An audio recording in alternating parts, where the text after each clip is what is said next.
In my last lecture, we looked at how Copernicus revived the heliocentric idea and how Galileo then really took astronomy into the modern age with the use of the telescope, amongst other things.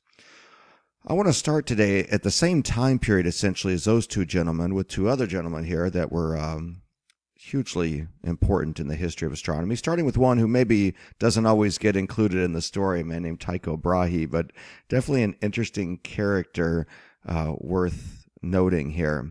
Now, Tycho was a very wealthy, influential man and friends with the king of Denmark, and he was actually given his own island, and on this island he built an observatory called Uraniborg. Now, this is in the late 1500s, so keep in mind, the telescope was yet to be invented. So what do you do with an observatory in the 1500s? Well, you're basically tracking the positions of things like planets. You're using instruments such as a sextant to measure the angle of things in the sky. And remember, the planets had been a mystery since ancient times. The motion of the planets is so unusual.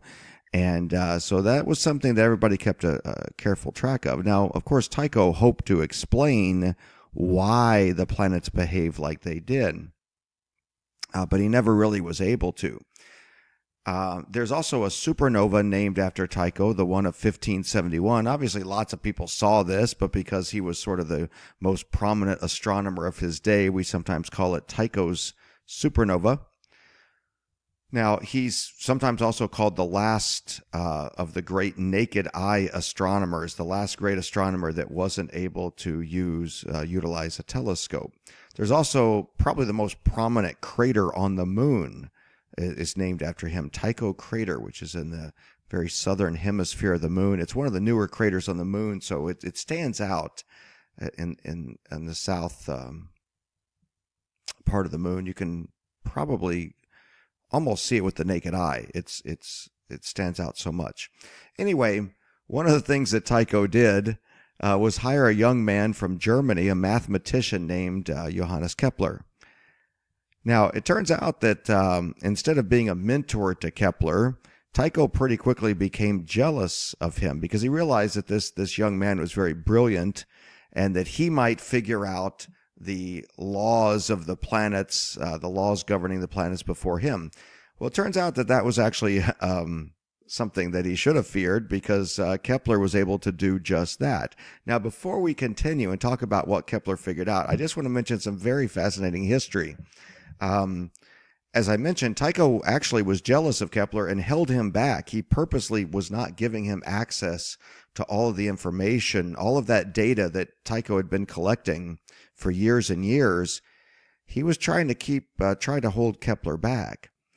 And in one of the more interesting moments here, Tycho somewhat mysteriously dropped dead at dinner one night.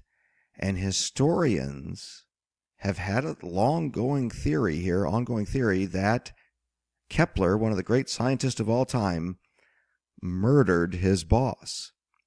Now, if you think I'm just making this up or if this sounds completely silly to you, it was serious enough that in 2012 they exhumed the body of Tycho Brahe to look for traces of arsenic and things like that to see if Kepler poisoned him. Now, that was inconclusive, so it didn't quite get Kepler off the hook, but it's pretty interesting stuff. One more little piece of trivia here from history. Sometimes you'll see a painting of Tycho with a very odd-looking nose, and that's because he had part of his nose sliced off in a duel, and he actually replaced it with sort of like a false nose that was made of silver. Really interesting historical trivia there. But anyway, let's get back to the astronomy here. What did Kepler figure out once Tycho's out of the way? See, he had a motive for killing him because once he was out of the way, he had access to all the information from the observatory, which he put to very good use. He came up with 3 laws of planetary motion. His first law, guess what? He replaced finally the circles of Aristotle that went back to ancient times 2,000 years before. Finally, somebody came along that got rid of that. Because remember, even Copernicus still tried to keep planetary orbits as perfect circles like Aristotle wanted. Kepler realized if you replace them with ellipses, it suddenly works. It explains the motion of the planets as they go around the sun. So now ellipses are measured by something called their eccentricity. So an eccentricity of 0 is a perfect circle. Kepler realized that all planets have eccentricities greater than 0. That was huge. In a way, Kepler's the first person in human history to really get it all right. He has the heliocentric theory along with the elliptical orbits, and so he's going to be able to accurately predict the motion of the planets. His second law is called the law of equal areas. He showed on a piece of paper. Let me just mention the fact that Kepler actually was nearly blind. He had very poor eyesight, and so he wasn't somebody looking in the telescope. He was making his discoveries mathematically on paper. And he figured out that the planets carve out an equal amount of area over time. If you look at I'm going to have to show a picture of this in a second to illustrate this. Let me just wait and show that. It's a lot easier to explain visually.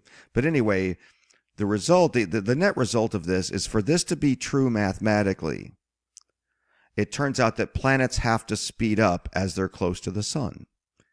Now, we now know that that's due to something called gravity. Kepler didn't understand the why. This is, remember, before Newton. He didn't understand why planets would speed up close to the sun, but he understood mathematically they had to do so in order for his law of equal areas to be true. NASA loves this law. They sometimes call it the Slingshot Effect. My first introduction to that was with the Cassini mission, which was launched back in, I think, the fall of '97 or so. And I was telling my classes about it, my very first astronomy class. And I'm like, yeah, it's launching today here from Florida, and it's going to go around Venus. Now, Cassini is on its way to Saturn. So why in the world would the Cassini, it actually went around Venus and then back around the Earth, and I think maybe one more time around Venus before heading on to Saturn. Why? Because it was picking up speed for free. It was using these planets as a slingshot, using their gravity to pick up the speed of the spacecraft for free. Another great example is the much more recent New Horizons mission to Pluto, where they used a gravity assist or a slingshot from the planet Jupiter on its way to Pluto. It made it the fastest moving object in human history, the New Horizons spacecraft, after it did its famous slingshot of Jupiter. Again, Kepler didn't understand why or anything like that, but it was it's rather important to NASA with all these different spacecraft. Let me see here if this is going to work.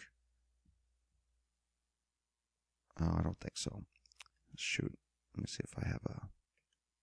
Well, there's a picture I was going to show you that shows that as planets go around the sun, and in this case we're seeing a satellite go around the Earth. It's the same concept, that over any given period of time, that orbit carves out, if you will, an equal area.